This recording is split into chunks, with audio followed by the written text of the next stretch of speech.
நிறம் பார்க்கும் உன் கண்ணை நீ பார்க்க முடியாது. குயில் இசை போதுமே, அடக்குயில் முகம் தேவையா? உணர்வுகள் போதுமே, அதன் உருவம் தேவையா? கண்ணில் காட்சி தோன்றிவிட்டால் கற்பனை தீர்ந்துவிடும். கண்ணில் தோன்றா காட்சியில் தான் கற்பனை வளர்ந்துவிடும். பாடல் போல தேடல் கூட ஒரு சுகமே. இன்னிசை பாடி வரும் இளம் காற்றுக்கு உருவம் இல்லை. காற்றலை இல்லை என்றால் ஒரு பாட்டொலி கேட்பதில்லை.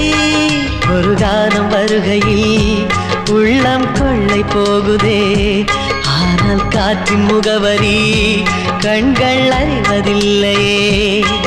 இந்த வாழ்க்கையே ஒரு தேடல் தான், அதை தேடி தேடி தேடும் மனது தொலைகிறதே.